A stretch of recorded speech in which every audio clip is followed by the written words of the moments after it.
po ba ang totoong story po nito ay hindi Halos nawawalan na ng pag-asa si Sheila, hindi tunay na pangalan, nang humingi ng tulong sa The Pinoy News Channel. Nagtatrabaho si Sheila sa Sri Lanka nang pangakuan ng isang nagangalang Chinky Yamasita na magtrabaho sa Japan. Para mapabilis ang pagpunta sa Japan, sinabi ni Jinky na tourist visa ang gagamitin, saka na ililipat sa working visa pagdating sa Japan. Pero pagdating sa Japan, kalbaryo ang sinapit ni Sheila dahil nang mag-expired ang kanyang tourist visa, refugee visa ang ibinigay sa kanya dahil walang working permit po yung ang sobrang kumpanya ni Jinky nadidepress sa na ako Japan. dito, sir. Umabot sa point na gusto ko na lang magpakamatay para matapos na to. Yun yung pinakang mabilis pero masusolve ba yung problema? Di ba hindi? Yung anak ko, sir, ang dami ko ng utang sa anak ko. Ang bata-bata pa ng anak ko. Siya yung sumusuporta sa akin dati, sir. Malapit sa inyo. Pero kasi, sir, isa lang ang takot ko Kabilang si kasi Sheila sa alam mo, 4 na ang Pinoy na pareha sa kanyang sinapit. yung mga nakita Ang ko masaklap, na nilapitan ng mga ginamit sila ni biktima Jinky hanggang ngayon. para makapag-recruit sa Sir, kanilang wala mga namang kamag-anak at nangyayari eh. kaibigan. Yun po na yun pala yung way, ipaturis pala kami papunta dito sa Japan. Na ang pangako is, syempre, nag-aaral kami. Unang pinangako, working visa talaga. Ang nagpangako sa inyo ng working visa itong si Jinky Yamasita. Opo. Pero bakit kayo nag-aral ng Nihongo? Sino yung nagsabi sa inyo na mag-Nihongo kayo, class kayo? Voluntary. Since, ako po personally, during Okay, college, personal. kasi, Mindanao ang recruitment niya sa Mindanao. No, not only. hindi lang sa masyadong marami kasi. Tapos Marami. isa yung nakita niyang, yung school sa Jensan na nakilala Ano pangalan niya. ng school? JA, yung dati Ichibang, tapos chineng siya ng, JA Yoshikawa language. Meron ba? Kasi sobrang eager namin na pumunta ng Japan, dream namin yun, isa sa mga dream country namin kasi kahit sino naman, 'di ba? Kaya nga nag-aaral, kaya nga tapos parang tinake advantage from humanities, tapos biglang sinabi na, mas madali palang lahat kayo, sinong unang makakapunta ng tourist, tapos pagkakinabukasan or the next day, i-change siya ng status, i-apply niya agad sa immigration. Yun yung sabi niya. Tapos, So magkano binayad nyo? ako, yung nabayad ko, sali na yung 250,000. Okay. So kailan ka nagpunta ng Japan? Last Tourist. year lang po. Last year. Tapos, kailan? Last From year, tourist? December 12 po, 2024. Bali, So ano na ngayon ang status mo dyan sa Japan? Saan part kayo Same ng Japan? lang din Pares kami. sa Fukuoka. Opo. So ngayon, refugee ang visa ninyo. From tourist, naging refugee. Yun pala yung sinasabi niya. Sabi niya, i-change niya agad ng status. Sinabi niya working, pero yun pala yung twist. Hindi pala working, totoong change niya, pero refugee. Okay. Sa madaling salita, sir, ang sabi niya nung nandun po sa Pilipinas, papasok kayo dito ng tourist at pagdating nyo dito, i-change ko kayo ng humanity visa. Yung school, yung Oo. si Jimmy. So parehas Diba? lang kayo ng school na pinag-aralan ng Yes, Nihongo. Okay. Most probably verbal talaga yung yung mga sinabi niya, mga pangako niya, parang ganun. Ito po Okay. yan, no? So yun yung sabi ko po, conversation ninyo. sabi niya po dito, ganun din sabi nila sa kanila, ganun din sa akin. Sasabihin niya sa'yo working visa. Magkano ang working visa, gaano katagal. Na-excite ka na kasi direkta na yung kausap mo, may-ari na ng Kaisha, may-ari na ng company. Tapos pag nandun ka na sa kalahatian na sobrang excited ka na, bigla siyang babanat na ang tagal ng 3, 4, 5 months, mag-tourist ka na lang. Tapos tinanong ko po sa kanya, mapapalitan po ba ang visa ko? Sabi niya, nag-aayos din kami ng tour package. Marami kaming change ng mga tourist. So, ibig niya pong sabihin from tourist to working. Kasi sabi ko, nag-aalala nga po ako, kasi bakit tourist yung entry? Tapos plus pa doon, two-way ticket yung binili ko. Kasi kailangan sa tourist visa, two-way ticket. So, from Sri Lanka to to Japan, Japan to Sri Lanka, ang ticket ko po kulang 200,000 pesos. Ticket pa lang. So ikaw lang yung from Sri Lanka to Japan. Sila lahat from Philippines to Japan. Opo. Yes po. So totally, ilan kayo dyan ngayon na mga biktima nitong si Jinky? Marami po, sir. 1 Marami. million. Marami nakauwi na yung iba nga. So nakauwi na yung iba. So bakit Oh. ayaw niyo pa ngayong umuwi? Kasi nga, mas madali kasing ma-serve yung justice pag andito ka pa. Ngayon lang kami nagkalakas ng loob kasi nga, ngayon lang din kami nagkakausap-usap. Okay. At saka okay. nag-work kami sa kanya, ngayon lang din kami tiwalag sa kanya. At So ibig saka, sabihin, oo, sir, excuse me po. Isa sa mga dahilan bakit hindi pa kami umuwi, sir, ganito. Unang-una, umaasa pa kami na maayos niya o ganun, Makorek. makorek niya yung dati na hindi maganda na nangyayari. Kasi before kami pumunta dito, nakasalala yung ano namin, mga pangarap namin. Wala na kasi na, Ang pagkakaalam nila, maganda yung kalagayan namin dito. Mhm. Yun yung mga dahilan. Sir, ako nga, sinasabi ko sa mga yan, gusto ko na magpakamatay. Sino? Totoo. Ako. Sinong? Ala, Iyak lang ako ng iyak kasi po ganito ha, nakatira kami sa kanya dati. Simula nung Okay. dumating kami, sa kanya muna kasi wala pa nga kaming kakayahan. Pero hindi po yung libre ha.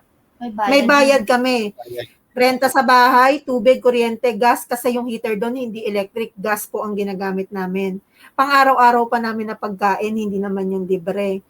At hindi po kami makakareklamo noon kasi baka mahukumbitay na kami doon. 8 months po ang tiniis namin, wala kaming trabaho, kaya hindi kami gustuhin man namin magdesisyon, wala, o hindi kami pwedeng magdesisyon, uuwi kami sa Pinas ng walang-wala, para papakainin kanila, tutulong ka para bibigyan kanila ng gulay, sila nag-farming pa, pero hindi naman sila pinasweldo, pero at least nakakakuha sila ng panggulay ba, pangkain, ganyan. Kasi yun naman So, talaga yung pinangako, yung sa farming, kasi nga yun yung profession. Tapos So pinagtrabaho. ibig sabihin, trabaho kayo sa kanya, hindi kayo pinapasweldo? Ano po, hindi po. Kasi wala nga yung kontrata. Ayaw niya. Kaya kung bakit sinasabi mo po sa akin na bakit, siguro nagtataka ka ng bakit ang konti lang ng ganito, walang masyadong picture, napakagaling niya po dyan, napakaingat niya dyan. Years niya nang ginagawa. Actually, may mga, kasi kami, may mga discover kaming dati niya na pala talagang 2021 Hindi mo pa. pa sa akin tinext para hindi na ako pumunta dito. 2021 pa, may reklamo. Hindi, nung dito na kami, syempre. 2021 pa, may nagpo-post sa community na malapit sa kanila na ganito, na scammer siya, ganito, nahingi din ng So halimbawa, may sasabihin ka sa government official natin, especially kay Secretary Hans Kakdak, ano yung gusto nyong iparating sa kanya? na naming humingi ng tulong sa hindi makatarungan na ginawa sa amin, mabigyan yung justice na na ginawa sa amin. Kasi nga, nangangarap lang din kami na pumunta sa ibang bansa, dito sa Japan, tapos niloko kami. Turungan po kami at least makapanimula ulit kasi nga halos na-give up namin lahat. Mag-iisang taon kami dito. Ngayon lang kami nagkalakas ng loob na magreklamo. Sa case ko, kasi hindi naman kagustuhan talaga. Hindi ko naman ginusto na maging refugee. Tapos, yun lang, sana ma-assist kami. Paano, kung may way ba na at least yung records namin is mapagaan. Mabura. Alam ko naman kasi hindi yun mabubura. Pero at least para magaan yung Matatanggal. opo. Kasi nga ako, in the future, kung plano kong mag-migrate, yung parang, yung pangarap mo baga, tapos parang binali lang ni Jinky. Binali niya lang, pinutol niya lang lahat ng pangarap mo na dapat sinet mo, ganto, tapos bigla niya lang pinutol. Tinanggalan niya ng future, parang Yun po. Okay, si Sarah naman. Sir Hans, magandang hapon po. Kami po ay nananawagan. Dahil same lang kami ng case ng mga kasama ko, nag-aakala kami na pupunta kami dito sa Japan. Ako, alam mo. Hindi na namin kaya, ganito yung sitwasyon. Kapag uuwi kami ng Pilipinas, tapos wala kaming maiharap na mukha sa mga nautangan namin, lalong-lalo sa pamilya namin, ang laki na ng na utang namin sa Pilipinas. Nag-aakala kami na pagdating dito sa Japan, isang taon mabayaran namin lahat dahil makatrabaho kami ng maayos. Ngayon pala doon kami pinasok sa refugee. It is bawal dito. So humihingi po kami ng tulong na matulungan po kami, emotional, financial. Pagdating dito po, ginawa rin po kami na recruiter na kumuha din ng mga tao sa Pinas. So, ang problema din po namin, sir, may napasok na rin po kami ng mga tao at na-apply at nabigay po sa kanya. Tapos, ngayon, ang hinahabol po ng mga tao ngayon, yung kami kasi kami ang na-front at yung employer po, si Miss Jinky, siya yung nasa likod namin. Yun din po yung isang concern din po namin, sir. Paano po yun kung kasi dati na sana kami, sir, nagdesisyon na kami umuwi, pero ang problema din yung mga pinasok din namin dito ng mga tao na binigay sa kanya na na-recruit din po namin kasi pinakuan kami, sir, na yung kasi yung ina-apply namin sa yung mga tao galing Pinas, working visa na pinakuan kami na lalabas daw yung COE. Pero yung company niya pala, hindi na pala nagbigay ng COE ngayon.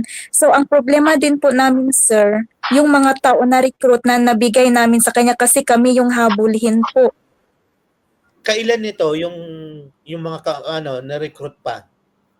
Start po, Mga unang paglapag po namin dito, sir, hindi namin po kasi alam, sir, na yung trabaho pala na binigay niya sa amin yung magkuha din ng mga tao kasi yun lang din po daw yung way na na mas madali daw yung trabaho para sa amin.